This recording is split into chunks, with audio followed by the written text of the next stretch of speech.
Di kaki gunung Pesagi yang megah, tempat awan seolah-olah beristirahat di pundak pepohonan, berdirilah sebuah perkampungan kuno yang makmur. Namun, kemakmuran itu bukan berasal dari emas, melainkan dari sebuah sumur tua di tengah hutan yang airnya tak pernah surut, bahkan saat kemarau paling gersang sekalipun. Penduduk menyebutnya sumur keramat. Konon, sumur itu dijaga oleh sesosok makhluk halus. Namun bagi seorang pemuda yatim piatu bernama Indra, sumur itu adalah satu-satunya teman bicaranya. Suatu sore, saat matahari mulai tenggelam dan mengubah langit Lampung menjadi warna jingga keunguan, Indra pergi ke sumur tersebut untuk mengambil air. Sesampainya di sana, ia terpaku. Kabut tipis yang biasanya dingin, mendadak terasa hangat dan berbau harum bunga melati hutan. Dari dalam kedalaman sumur yang gelap, muncul sebuah cahaya kebiruan yang lembut. Perlahan, permukaan air beriak, dan muncullah sosok gadis dengan kecantikan yang tak masuk akal bagi manusia biasa. Kulitnya seputih perak, dan pakaiannya terbuat dari tenunan kain tapis emas yang bersinar meski tanpa cahaya matahari. "Siapa kau?" bisik Indra, hampir menjatuhkan wadah bambunya. Gadis itu tersenyum, sebuah senyuman yang membuat riuh rendah suara Tonggeret di hutan mendadak senyap.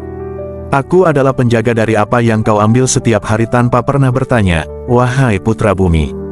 Indra gemetar. Ia menyadari bahwa legenda tentang Putri Sumur bukanlah sekadar dongeng pengantar tidur. Sang putri tidak datang untuk menghukum, namun matanya menyiratkan kesedihan yang mendalam, seolah-olah ada beban berat yang tersembunyi di balik jernihnya air sumur tersebut. Pertemuan pertama antara dunia manusia Indra dan dunia gaib Putri Sumur dengan latar belakang keindahan alam Lampung. Indra masih terpaku di tepi sumur, tak berani berkedip karena takut sosok di depannya akan menghilang seperti uap. Sang putri melayang sedikit di atas permukaan air, gaun tapisnya tidak basah sedikit pun, seolah air tunduk pada keberadaannya. "Namaku adalah Putri Sinar Intan," suara gadis itu terdengar seperti denting logam mulia. "Aku telah mengamatimu sejak lama, Indra. Di saat orang lain mengambil air dengan serakah tanpa mengucap syukur, kau selalu berbisik pada tanah dan meminta izin pada akar." Indra menunduk dalam, rasa hormat menyelimuti ketakutannya. "Hamba hanya tahu bahwa tanpa air ini, desa kami akan mati, Tuan Putri." "Namun, mengapa Tuan Putri terlihat begitu berduka?" Putri Sinar Intan menghela napas, dan seketika itu juga kabut di sekitar sumur menjadi lebih tebal. Ia bercerita bahwa kekuatannya untuk menjaga kejernihan air mulai melemah. Sebuah kekuatan gelap dari dasar gunung Pesagi, sesosok bayangan yang haus akan kekuasaan, mulai meracuni akar-akar kehidupan di bawah tanah. "Sumur ini bukan sekadar sumber air," ungkap sang putri. "Ia adalah jantung dari tanah Lampung di wilayah ini. Jika jantung ini berhenti berdetak atau berubah menjadi hitam, maka seluruh kehidupan di kaki gunung ini akan layu dalam semalam." Sang putri mengulurkan tangannya yang lentik. Di telapak tangannya, muncul sebuah batu akik merah yang bersinar redup. "Aku membutuhkan bantuan manusia yang memiliki hati murni untuk membawa batu ini ke puncak tertinggi Pesagi sebelum bulan purnama tiba.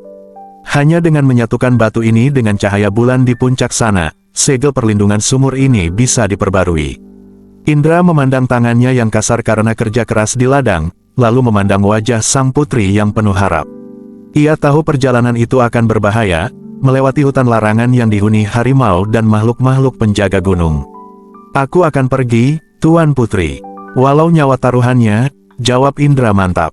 Sang putri tersenyum tipis, lalu memberikan sebuah peringatan terakhir. "Ingatlah, Indra, musuh terbesarmu bukanlah rimba yang lebat, melainkan keraguan yang bisikkan oleh angin di telingamu." Dalam sekejap, cahaya biru itu meredup. Sang putri kembali menyatu dengan air, meninggalkan Indra sendirian di tengah kegelapan hutan yang mulai pekat, dengan sebuah batu merah yang terasa hangat di genggamannya. Ancaman terhadap sumber air dan memberikan misi kepada tokoh utama, membawa batu ke puncak gunung.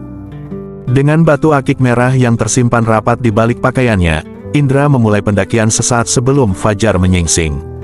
Gunung Pesagi berdiri tegak di hadapannya, puncaknya masih tertutup kabut tebal yang menyerupai mahkota raksasa. Baru saja ia memasuki perbatasan hutan larangan, suasana berubah mencekam. Pohon-pohon besar dengan akar yang melilit seperti ular seolah-olah bergeser menghalangi jalannya. Burung-burung hutan yang biasanya berkicau riang, kini terdiam, digantikan oleh suara desis angin yang aneh. "Kembalilah, wahai anak manusia," bisik angin itu. Hutan ini bukan tempat bagi mereka yang bernapas. Indra teringat pesan Putri Sinar Intan, musuh terbesarmu adalah keraguan. Ia mempererat pegangannya pada tongkat kayu jalannya dan terus melangkah. Namun, tantangan sesungguhnya muncul di depan sebuah celah sempit yang dikenal sebagai pintu langit. Sesosok bayangan hitam besar, menyerupai harimau dengan mata yang menyala seperti bara api, menghalangi jalan. Itu adalah penjaga gerbang pesagi. Apa yang kau bawa di dalam dadamu, pemuda? Suara harimau itu menggetarkan tanah di bawah kaki Indra. Kehangatan batu itu sangat menggoda. Serahkan padaku, dan aku akan membiarkanmu hidup. Indra gemetar, namun ia merasakan denyut hangat dari batu di dadanya, denyut yang seirama dengan detak jantung sang putri sumur. Ia menyadari bahwa jika ia menyerahkan batu itu, maka sumur di desanya akan mengering dan keajaiban sang putri akan musnah selamanya. Batu ini bukan milikku untuk diberikan, jawab Indra dengan suara yang mulai stabil. Batu ini adalah napas bagi penduduk di kaki gunung. Jika kau ingin mengambilnya, kau harus mengambil nyawaku terlebih dahulu. Harimau itu mengaum, suaranya meruntuhkan beberapa bebatuan kecil dari tebing. Ia menerjang maju, namun anehnya, saat kuku tajamnya hampir menyentuh dada Indra, cahaya merah dari batu itu meledak keluar, membentuk perisai cahaya yang menyilaukan. Sang penjaga gerbang terlempar ke belakang.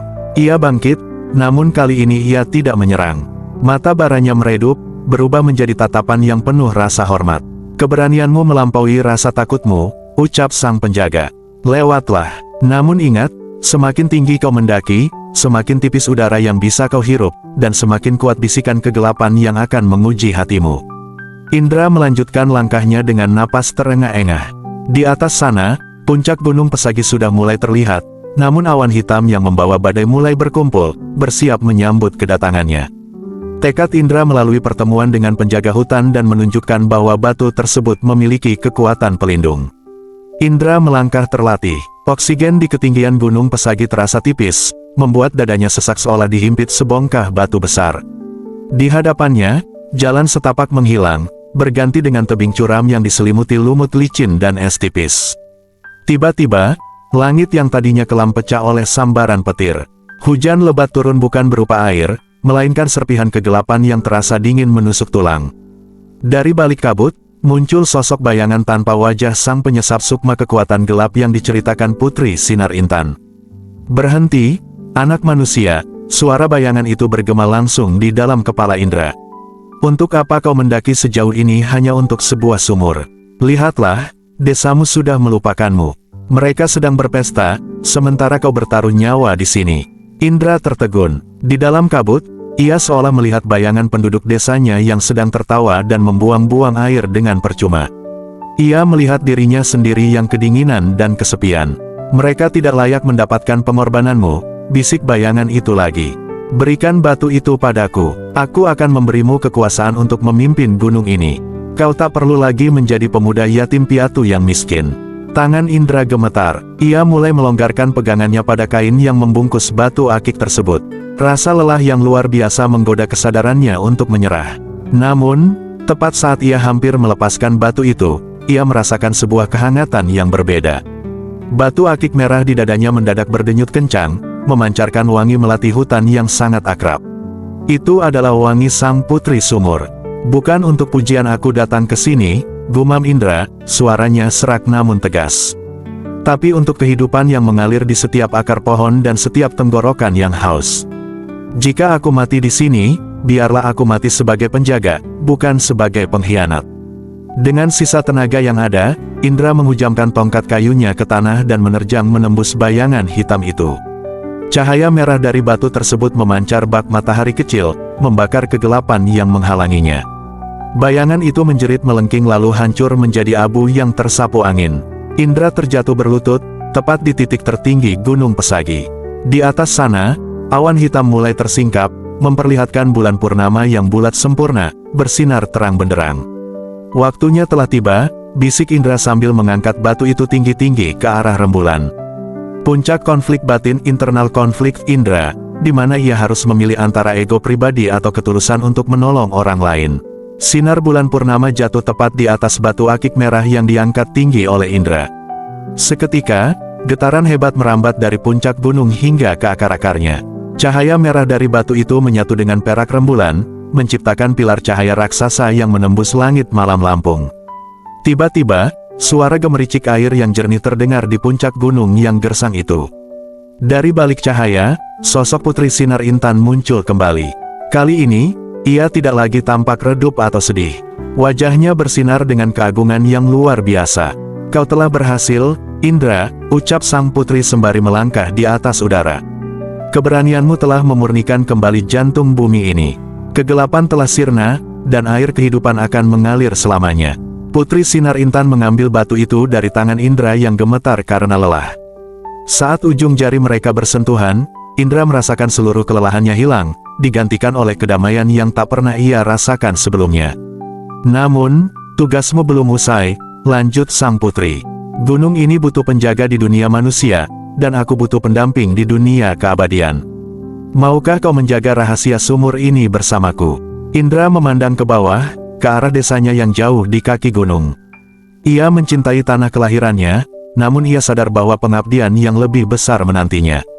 Dengan kemantapan hati, ia mengangguk. Seketika itu juga, tubuh Indra perlahan-lahan berubah menjadi cahaya.